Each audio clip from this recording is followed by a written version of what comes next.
Hi friends, good week. Vlad is here with you, and this is the last week of August weekly review, and we're talking about 29 of August 2011, and we finally are going to finish with the summer period, which was not easy at all, but still provided some interesting moves. For example, the Swiss pairs. Now let's go over the charts and see what the market will have for us this week, probably. First of all, let's begin with Bernanke. Bernanke chose, all the market was waiting for him, but he chose not to decide. Bernanke, all he did was to actually delay the decision till close to the end of September, 2021 of September. Now, from my point of view, it sounds like he is looking to blame the government. He is looking to blame Obama and Gatter, and he does not want to make any decisions as long as he can. He still says that they have enough tools to push the economy up, and this actually provided with very bullish sign at the end of the previous week on Friday. Now, I must say that the charts are looking, well, misleading, right? But if you take a look on the majors, for example, Euro, dollar, pound dollar, New Zealandian dollar, and Australian dollar, you will see the same. They all look bullish from one side, but they all still have bearish signs from the bigger charts. So I think that only based on Bernanke's word, the market will continue up. But it's only a bet, because I have no idea how the market is going to open the week. It's only a bet just based on fundamental stuff. Let's go over the chart and see some opportunities that we might have during this week. Let's begin with the euro, which has the resistance line plus the trend line, right? The same area around 145. If it will break this level, we will probably see the euro finally going all the way up again to maybe 147, 150, and 154, which could be the final target.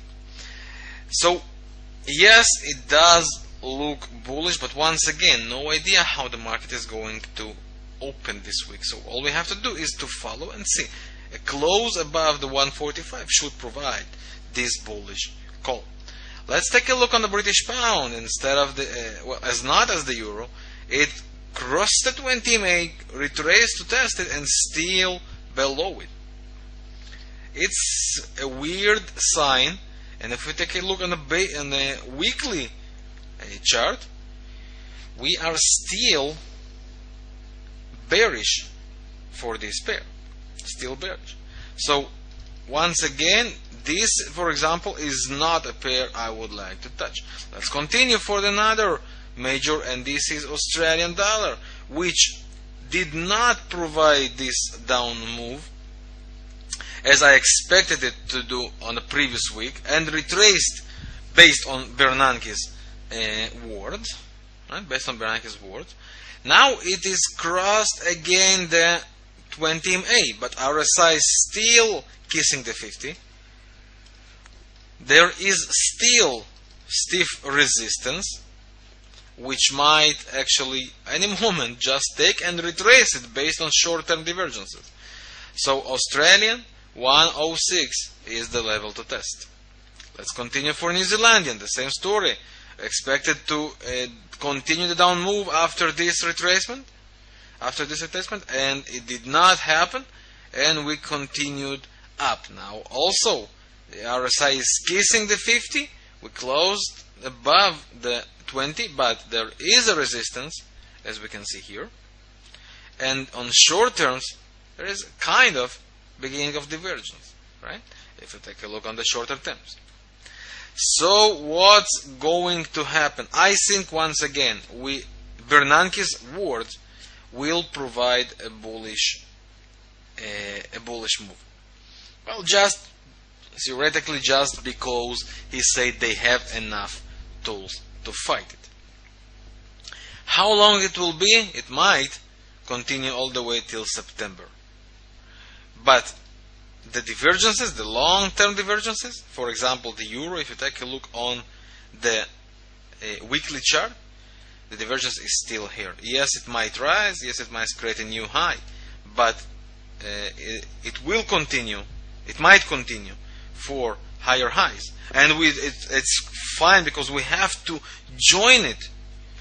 But this sign is very bearish, for long run, of course. So the last expected rise should be actually the last rise of the euro. Until the divergence will complete it, it will take time. It's a weekly chart, so it will take time. And we should enjoy it, possible, right? But remember this situation, because divergence is still here. The New Zealandian is also here. It might go for maybe higher highs, but this sign will continue with us. And another up move might retrace powerful down. So to sum up, I think we will be bullish on this period. Or in other words, we will be against the US dollar. This is how it looks like. But once again, let's see how the week opens. As you can see, all the majors are on resistances. Let's see. It's very important. Breaking above them will provide us the up move. Now let's take a look on some other interesting pairs. Let's watch the franc pairs. Euro franc is going up. We said it not once, and here we go. On Friday it went up again. Now I expected to reach the 20 MA of the weekly chart, but let's take a look on the daily chart. The rise is clear. We have a beautiful resistance area just on 118.30, even less. If it will break this level, we are going all the way to 120, 121. And if this level is broken, we are going for the last resistance, 124.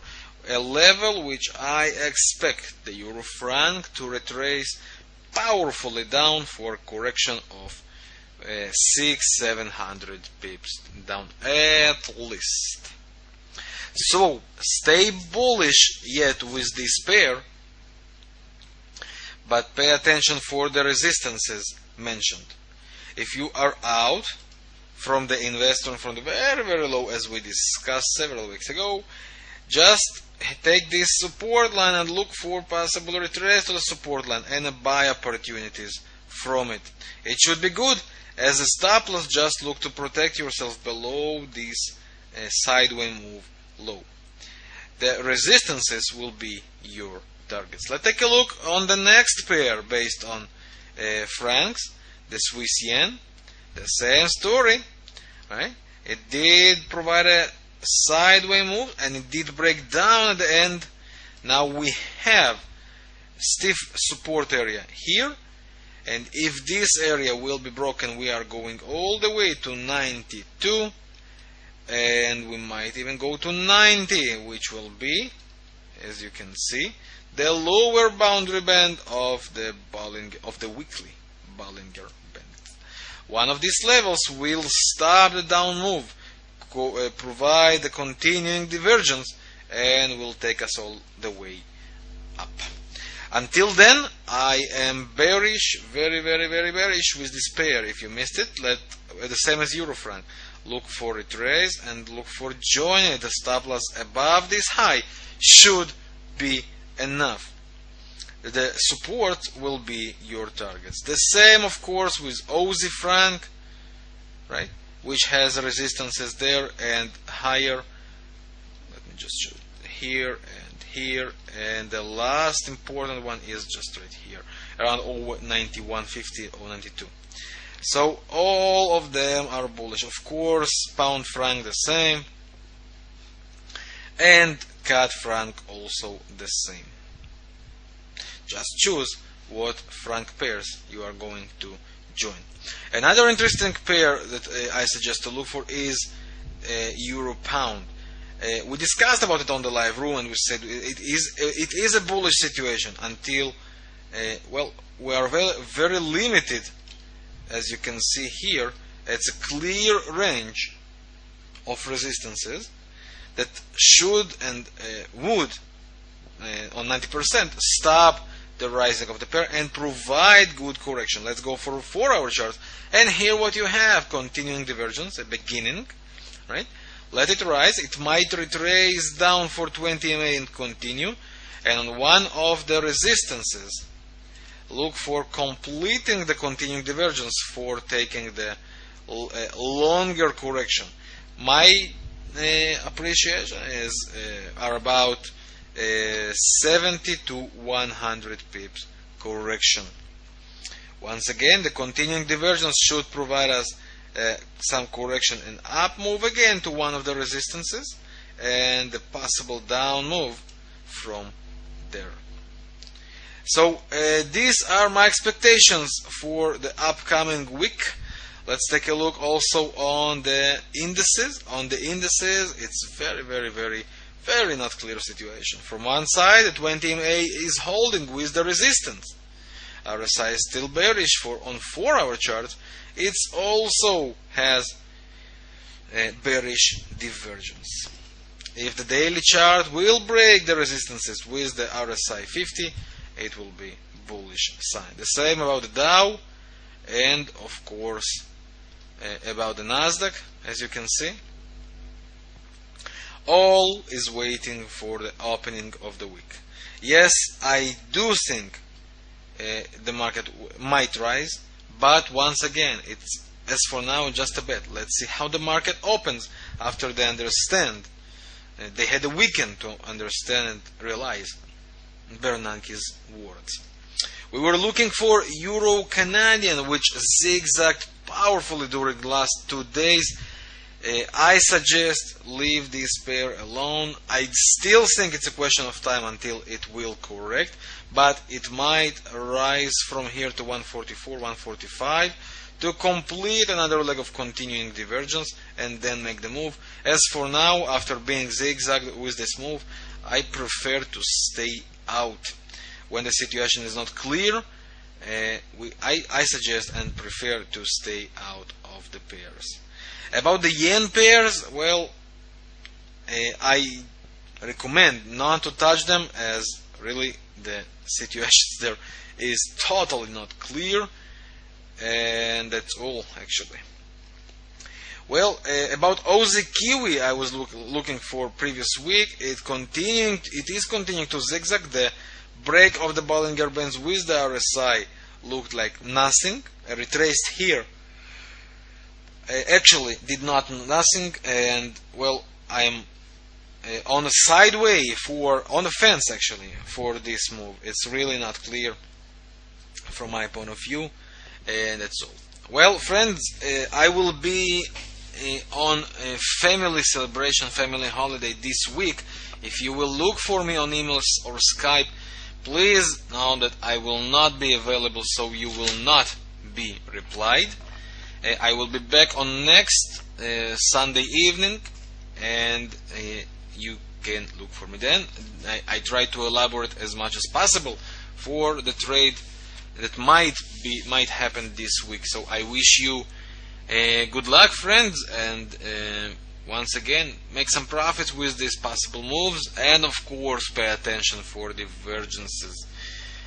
As you can see, after the franc pairs, especially the franc pairs, we understand the divergences never lie, and when from the level they begin to the same level they will return after the move will end. Remember this, and it will help you a lot. Thank you very much for your time, friends, for watching this video. I wish you a beautiful week, and I'll see you in a week from now. Have a good week, and our hearts are with US friends, New York, and all these coast. Stay strong, friends, and we all pray that this hurricane will end as fast as possible. Thank you once again for your time. I wish you a beautiful week. Yours, Vladimir.